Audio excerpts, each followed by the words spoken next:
Bueno, comenzamos con lo que serían efectos de esbeltez, lo que habíamos dejado pendiente en la última clase, y vamos a retomar eso, lo que prácticamente dejamos pendiente. Había dos partes bastante importantes. Una de ellas es cuando tenemos restringidos los desplazamientos laterales entre los extremos de los nudos, y otra en la cual puede libremente, no libremente, pero sí se puede desplazar bastante lo que sería un nudo con respecto al otro. Eso lo amplifica lo que serían los momentos secundarios. En realidad, lo que son los efectos de esbeltez es que el momento que nosotros obtenemos un análisis estructural lineal prácticamente, en el cual no tomamos en cuenta la geometría deformada de la columna, prácticamente tenemos que aumentar por esa geometría deformada el momento que se puede causar debido a los desplazamientos o la deformada, el bandeo lateral que tiene nuestra columna. Hay formas de poder obtenerlo. El reglamento lo que hace es aplicar un procedimiento simplificado de amplificación de momentos, que es lo más razonable que se ha hecho, porque hay muchas variables a las cuales se debe uno de tener en cuenta, ¿no? Para ese análisis, entre ellos el agrietamiento de la sección, una sección reducida, los efectos a largo plazo, lo que sería contracción de flujo plástico, entre otros, y lo que sería la carga sostenida que tenemos en la columna por un gran periodo de tiempo. Bueno, cuando son los extremos restringidos y la columna no se puede desplazar uno con respecto al otro, no sabemos cómo podemos nosotros definir eso, que no se desplace relativamente, pues es realidad bastante subjetivo. Entonces el reglamento propone una ecuación, ya habíamos visto esa ecuación, Q que tenemos aquí se representa directamente como es el factor de comportamiento sísmico. El reglamento, las normas técnicas complementarias definen en realidad cerca de unos 5 o 6 diferentes valores del factor de comportamiento sísmico. Entre ellas tenemos un factor de 1, 1.5, 2, 3 y 4. Es común para zonas de no alta sismicidad, como tenemos en Veracruz, que el Q sea igual con 2. El desplazamiento lateral relativo entre dos nudos, entre dos entrepisos consecutivos, se conoce como delta I.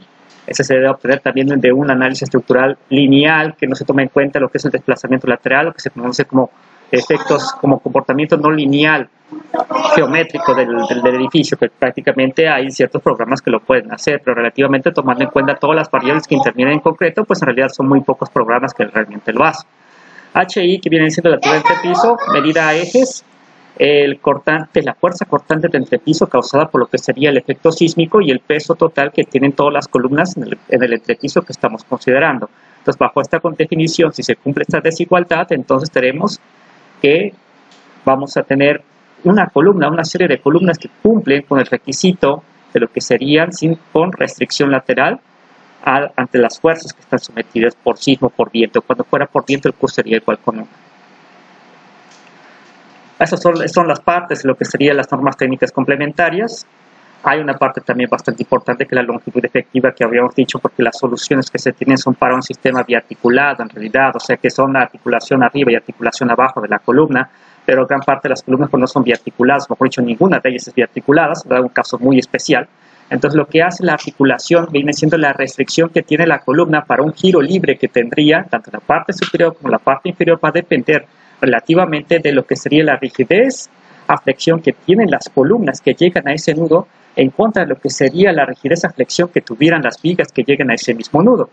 Entonces eso nos va a dar una longitud que tanta restricción tiene a ese giro, viene siendo una definición que estaría más o menos entre una sección, una columna articulada y una columna empotrada. La empotrada sería el caso más favorable, en el cual las columnas serían infinitamente rígidas.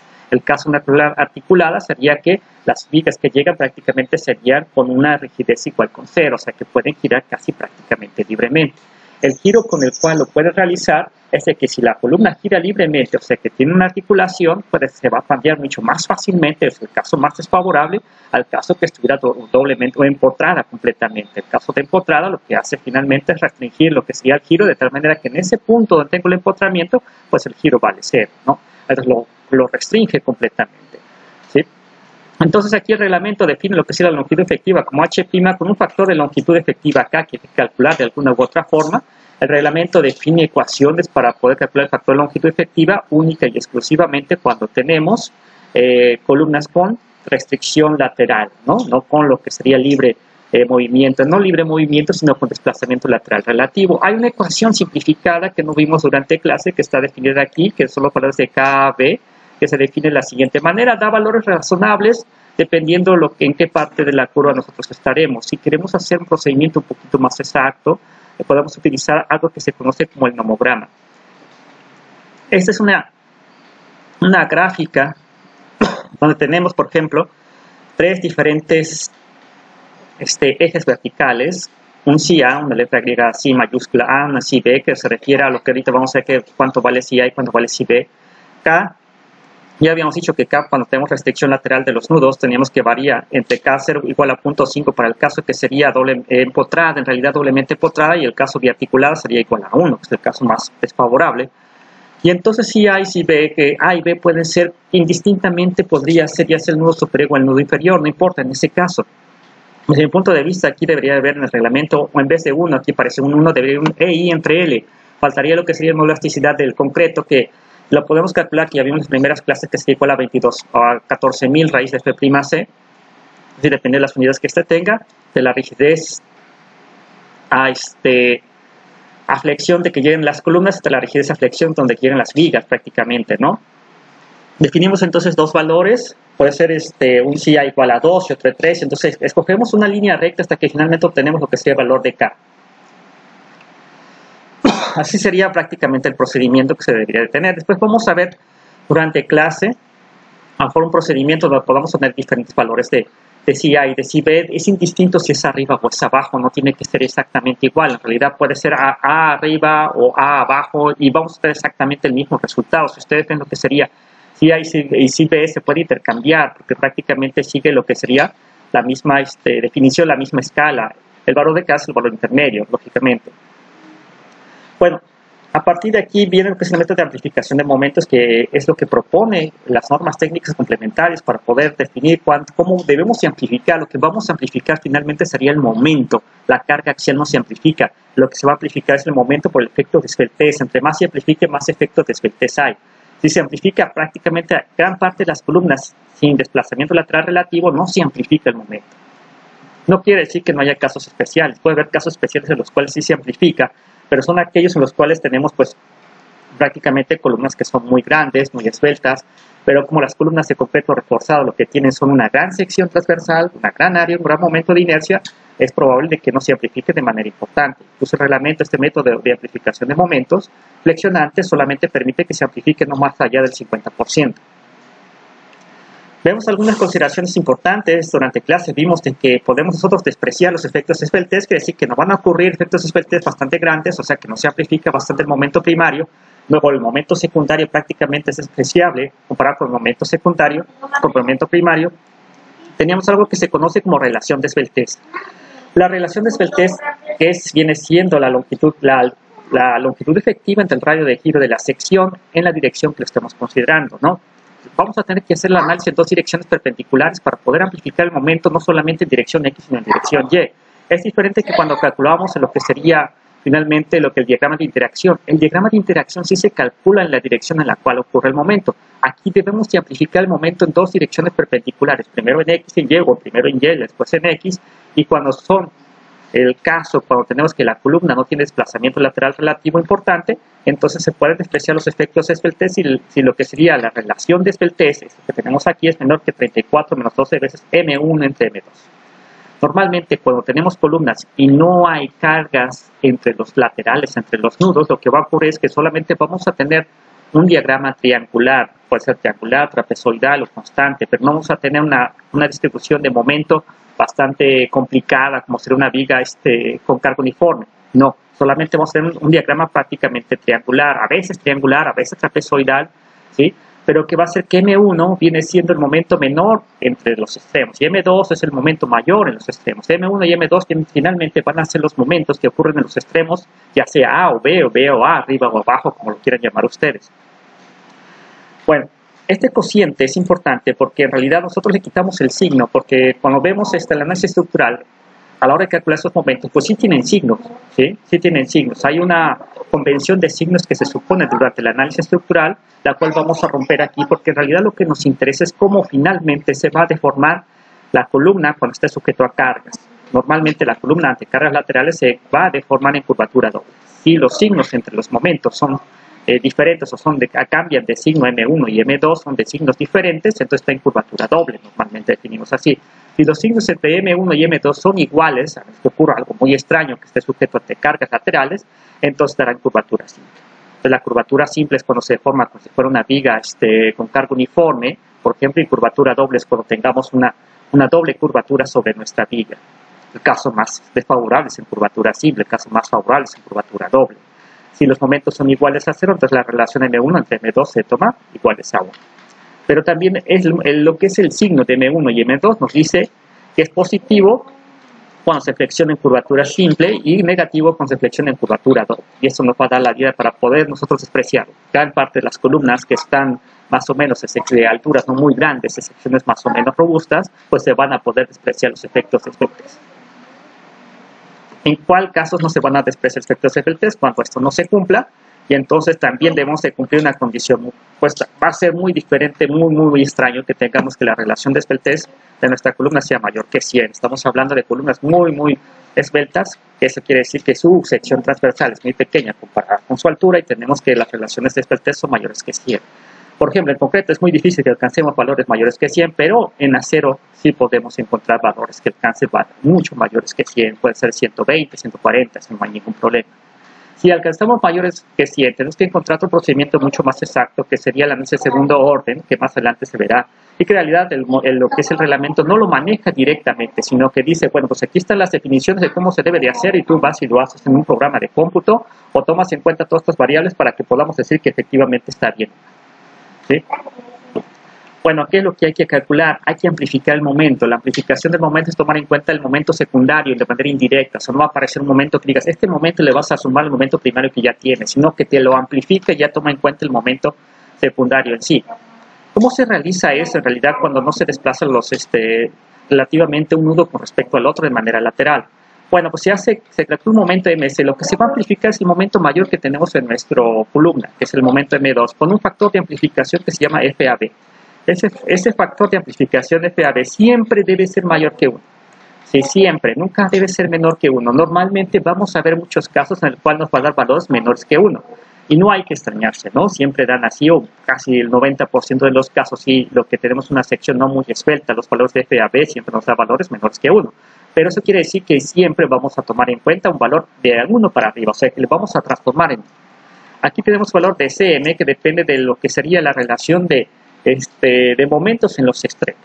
Y tomamos en cuenta la misma convención de signos que vimos arriba, que sería finalmente, la convención de signos sería positiva para curvatura simple cuando finalmente no cambian de signo, y cuando cambian de signo y están en curvatura doble sería negativa. Quiere decir que negativa es la condición finalmente más favorable, y lo que es curvatura simple es la condición más desfavorable.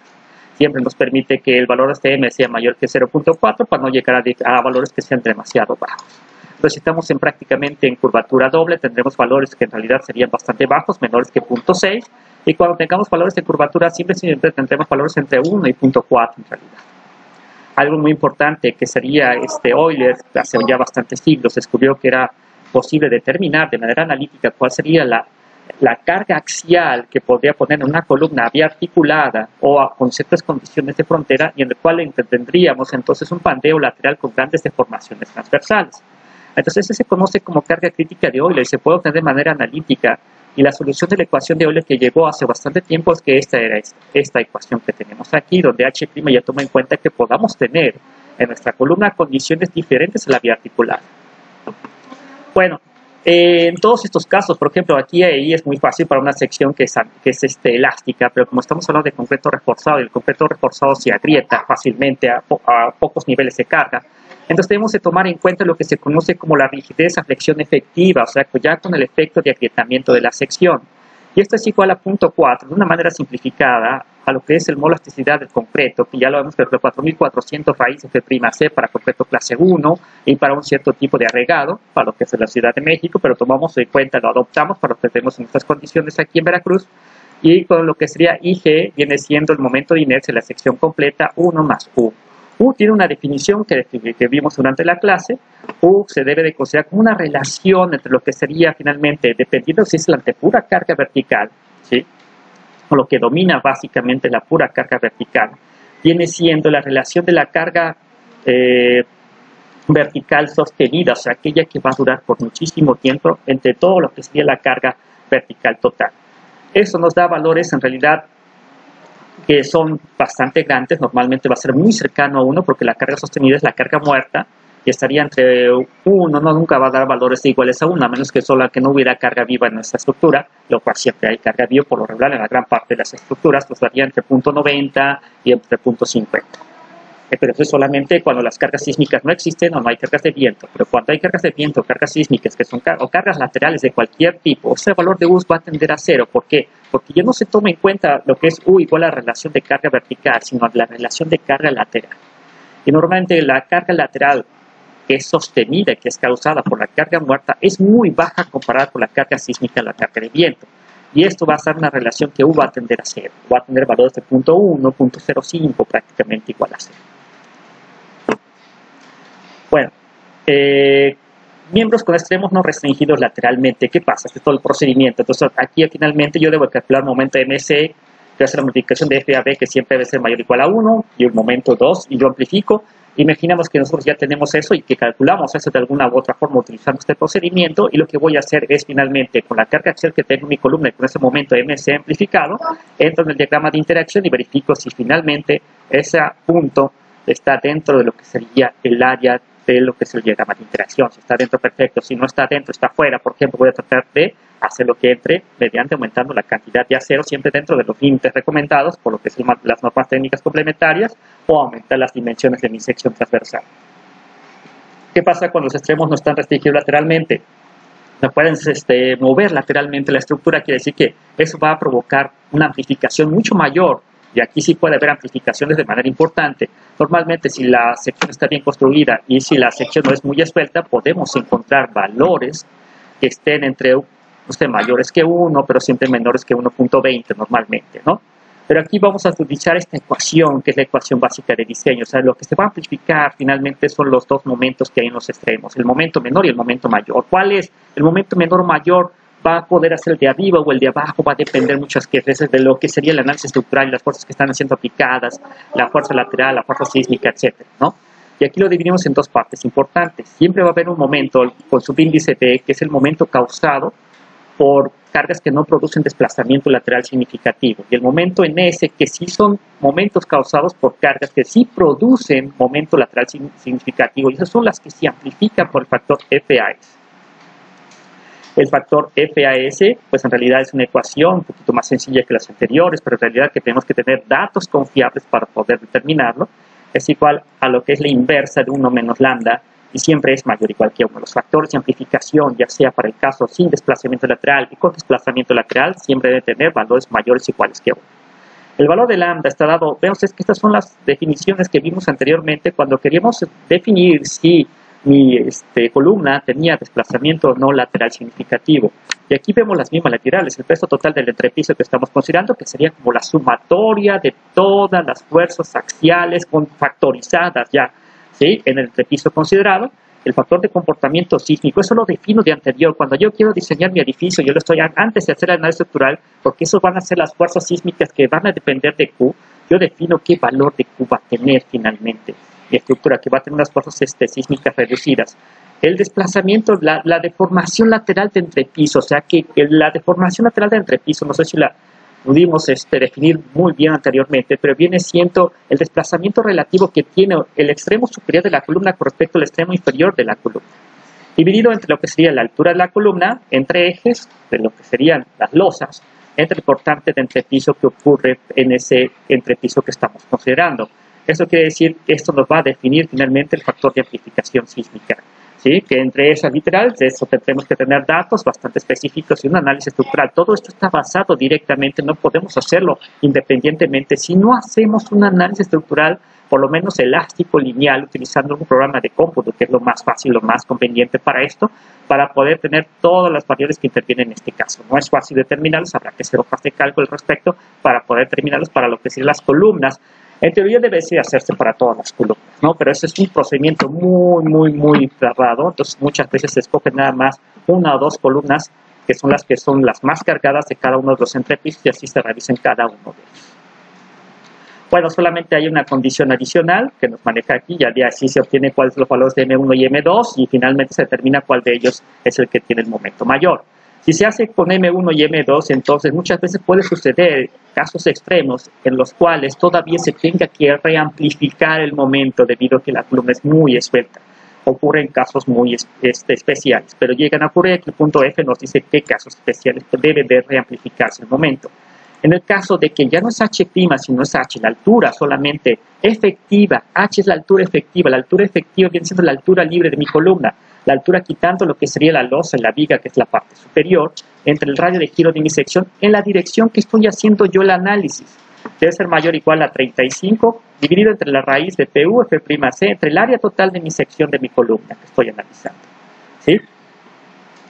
Si estos miembros se están así o se cumple esta relación, ¿sí?, con extremos no restringidos, o sea, con extremos que se pueden desplazar lateralmente de manera importante, ¿sí?, entonces yo debo de reamplificar el momento que obtuve aquí. O sea, estos momentos M1 y M2 todavía se van a reamplificar una vez más, pero se van a poder reamplificar no utilizando este procedimiento, sino utilizando el procedimiento que vimos anteriormente para columnas con extremos restringidos. O sea, que no voy a utilizar ningún procedimiento, sino sería en realidad bastante conservador, sino que utilizo el anterior, y una vez que se amplifica dos veces prácticamente, lo que se hace es utilizar ya el momento final amplificado para entrar en el diagrama de interacción. Ya con el diagrama de interacción veo si quedo dentro de lo que sería el área del diagrama de interacción o fuera del diagrama de interacción. Bueno, este es el procedimiento, lo que serían los métodos de amplificación de momentos simplificados que utilizan las normas técnicas complementarias. El análisis de segundo orden solamente se utiliza en ciertos casos. Si alguien tiene un programa de cómputo sofisticado y que tiene todas las variables que intervienen en el problema y que además debe de tratar de utilizar lo que es el diagrama, lo que sería la interacción sobre la estructura, el agrietamiento del concreto, se tiene los efectos a largo plazo, ¿sí? Y si tienen todas las variables que de ahí intervienen, la influencia de la carga acción, la rigidez, el comportamiento no lineal y el agrietamiento de los materiales, duración de las cargas, cambios volumétricos por flujo plástico, interacción con la cimentación. Si tenemos todos esos datos, entonces podemos hacerlo. Es pocos los programas que lo pueden hacer, salvo en casos especiales, se debería de hacer por estructuras que así la ameriten por su importancia, ¿no? Bueno, esos son los datos que podemos tener. Voy a enseñarles un procedimiento que simplificado que utilizamos, ¿sí? Para estos casos no utilizo normalmente el nomogramas, lo que vamos a utilizar es una ecuación que propone las normas americanas para estructuras de acero. En realidad los efectos esbeltez prácticamente se hacen muy similares entre estructuras de acero y de concreto, no hay cambios sustanciales, por muchos años prácticamente se utilizaron los mismos nomogramas.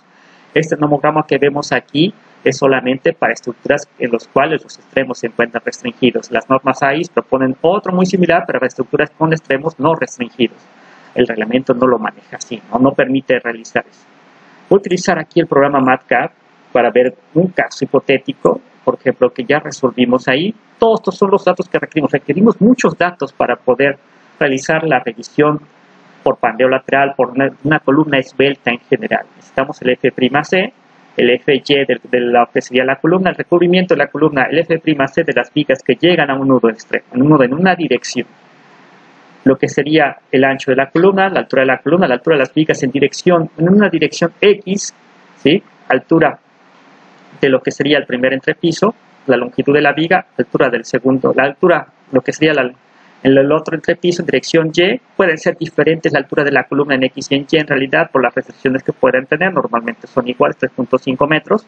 La longitud de la viga en X y Y pueden ser diferentes, en realidad aquí son 5 y 4 metros, ¿no? La altura de las vigas en dirección de Y X son de 400 por 200 cada una de ellas. Sí, aquí lo que hace aquí el programa es un programa que es bastante útil para que usted lo pueda utilizar porque realiza hojas de cálculo de manera muy exacta para cualquier tipo de cosas que tenemos nosotros. Aquí lo que hace es leer de Excel algunos resultados que ya habíamos tenido de un análisis estructural que realizamos sobre un elemento 28 de un edificio de 3 niveles con una combinación de sismo en Y, ¿sí? Y aquí tenemos los desplazamientos, los cortantes debido a carga muerta en dirección X y Y, el cortante total en dirección X en dirección Y, la carga total de la columna, la sumatoria de todas las cortantes de las cargas axiales del entrepiso considerado. Y aquí ya lo ponemos en un formato que ya se puede leer directamente en MATCAD. Los desplazamientos laterales de entrepiso son bastante pequeños en dirección desde X, un poquito más grandes en dirección desde Y. No hay prácticamente cortante debido a la carga muerta en el entrepiso considerado, casi son iguales a cero y es lo que se esperaría si la estructura fuera completamente simétrica en cuanto a cargas, momentos, y en cuanto a rigideces y en cuanto a lo que sería masas o pesos. En realidad no va a haber diferencia prácticamente, ¿no? La carga debido a lo que sería el sismo sí es importante, más que todo en dirección de Y. La carga axial completa, pues vemos ahí que sí es importante.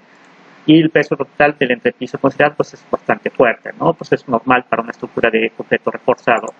Un Q igual a 2, eso se definió desde muchísimo antes que se hizo el análisis estructural.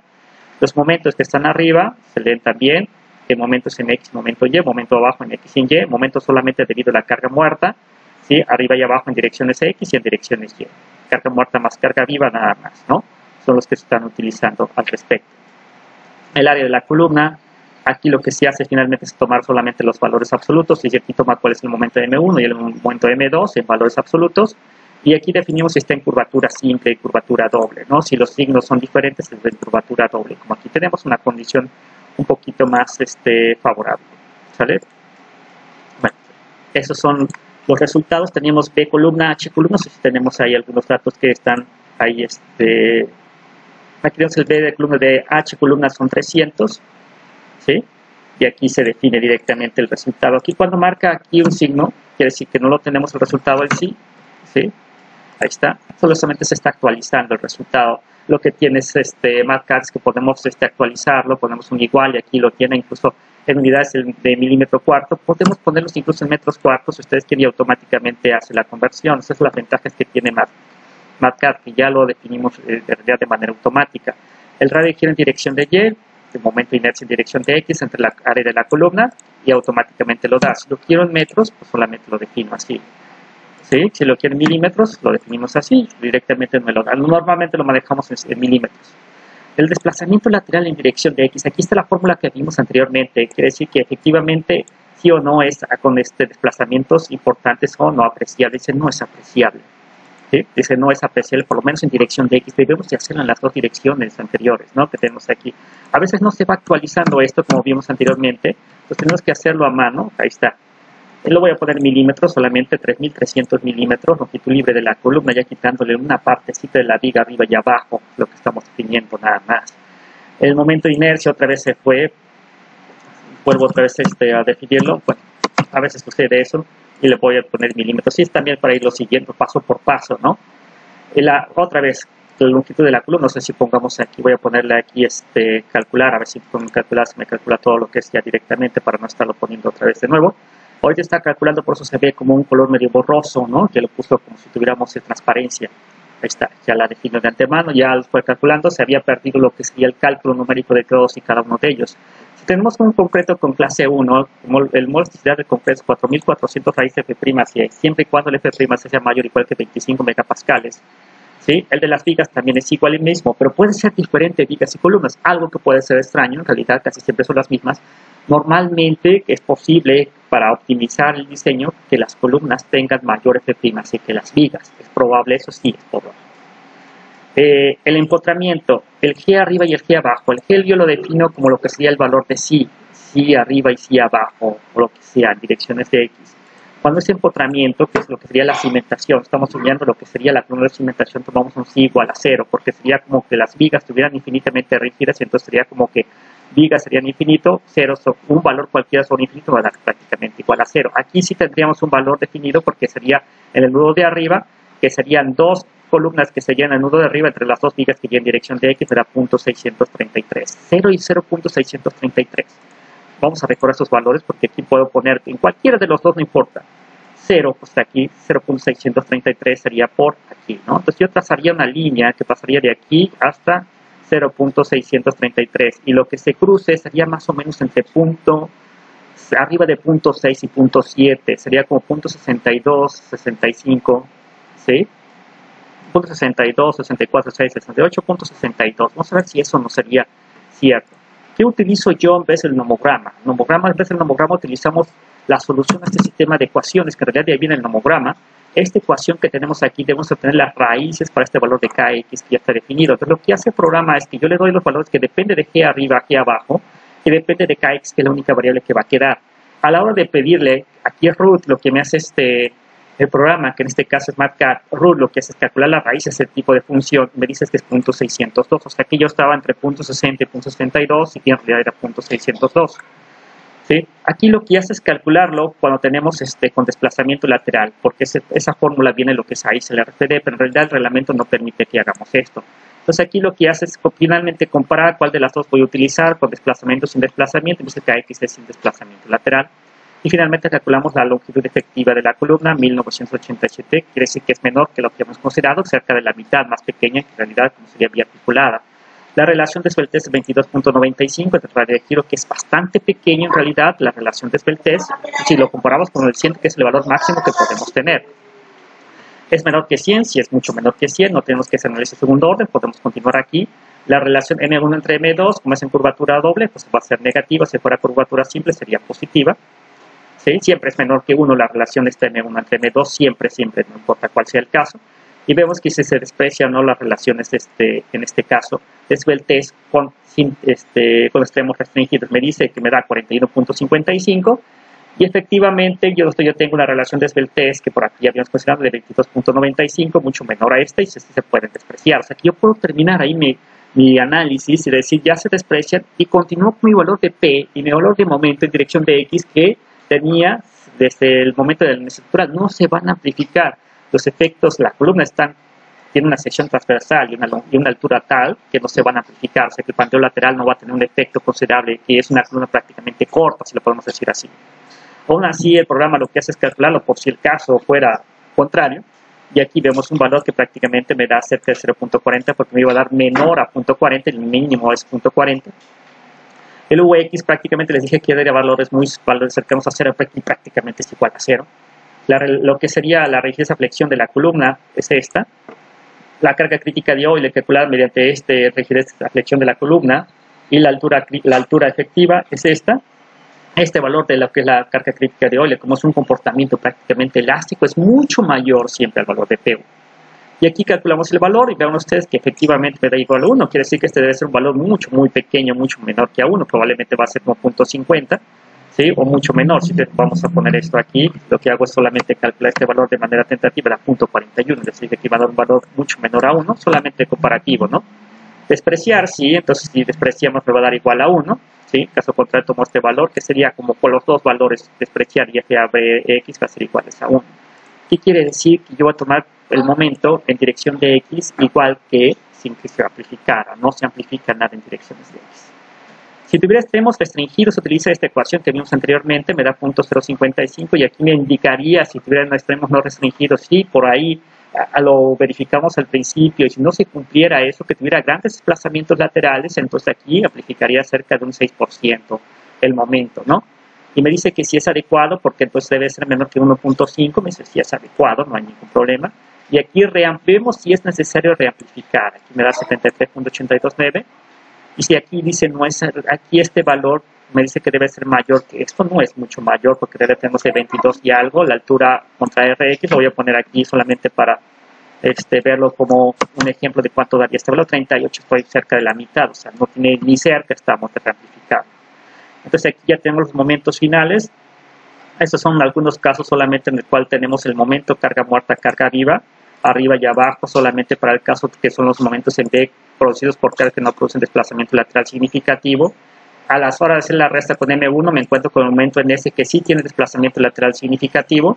En el nudo A, ¿sí? Y el momento amplificado pues prácticamente es igual, idéntico al momento que tenemos en esta dirección, ¿sí? No se requiere amplificar nada de esto. Ese es en dirección de X. Lo mismo, el mismo procedimiento que hicimos en X, se debe ahora realizar en dirección de Y, ¿no? Definimos cuál es el momento en M1, que es el momento menor, definimos el momento M2, que es el momento mayor, definimos si tiene cambio de signos, que es curvatura doble, calculamos el momento de inercia, pero ahora en lo que es en la dirección del eje Y, o sea que aquí cambia cuál es B, columna viene siendo ahora la altura, H viene siendo ahora la base, la de giro con respecto al Y, pero ahora con la inercia con respecto de Y, verificamos que esto puede suceder o no, dice no apreciables, pero puede suceder efectivamente que en dirección de X puede ser no apreciables, en dirección de Y apreciables. Eso me quiere decir que si yo obtengo que es apreciables en dirección de X, tiene que ser forzosamente no apreciables en dirección de Y, no, pueden ser indistintos. La altura efectiva de la columna en dirección de Y es igual que la dirección de X, la inercia de la viga en Y viene siendo esta, empotramiento abajo va a ser siempre el valor de G igual con 0, lo que sería G arriba es 1.266 con 0 y entramos al diagrama de interacción. 1.266 daría por aquí así, contra 0. Nos daría valores de 0.7 prácticamente, no cercanos, es que no nos da 0.60 y tantos, si es con extremos restringidos, como es el caso, ¿no? Estas ecuaciones las sacamos directamente, como dijimos anteriormente, de ICE, el RFD 2016, que en estructuras metálicas, que es bastante bueno cuando tenemos un programa como MATLAB, porque ya te calcula las raíces de este tipo de ecuación. Ya directamente además copiamos y pegamos, cambiamos lo que sería los valores de G arriba y G abajo, y acá ya me lo calcula directamente, me dice 0.63, y sin necesidad de entrar en el diagrama de interacción que me salía, yo dije como 0.70, 0.60 y tantos, ya me dice ya cuánto es. No tengo que cuidarme nada de esto. Entonces, si fuera con extremos que me dice, bueno, si fuera con extremos no restringidos, sería 1.193, que sería un caso cercano a uno de los valores máximos, que sería como 1.2. En realidad, en extremos que en voladizo estaría hasta de 2.1, máximo 2.2, estaríamos dentro de los valores razonables. Tiene con desplazamientos laterales no apreciables, 0.637 como en nuestro caso. La altura libre efectiva es un poquito mayor que lo que habíamos visto en direcciones de X. La relación de esbeltez es un poquito mayor que la dirección en X, pero es menor todavía que C. La curvatura, como hemos dicho, es en curvatura doble, entonces la relación M1 entre M2 es negativo, siempre esto va a ser menor que 1. Y aquí tenemos un valor, voy a poner un enter para irlo hacia abajo. Vamos a ver si se pueden despreciar los efectos de Esbeltez, y efectivamente se pueden despreciar los efectos de Esbeltez. De lo que tenemos aquí antes de 24 hasta 44, pues se pueden despreciar. El programa continúa. Aquí yo pudiera parar igual que el anterior y decir ya, toma en cuenta los cargas axiales y momentos en direcciones de Y que habíamos hecho con el procedimiento anterior, ¿no? Como columna corta, pero a veces se continúa para verificar, da 0.4, U lleva a ir prácticamente igual con 0, si ante carga vertical, S es 4400, ante carga horizontal, perdón, S, la rigidez a flexión de la que sería la columna sería igual a esto, la carga crítica de Euler, también, pero ahora en dirección de Y, factor de amplificación pues me da igual a 1, porque aquí este valor va a dar bastante pequeño, vamos a verlo por aquí, solamente vamos a poner, nos debería dar como 0.41, 0.42 un poquito mayor que lo que sería en direcciones de X, despreciar si va a ser igual a 1, entonces no se amplifica para nada.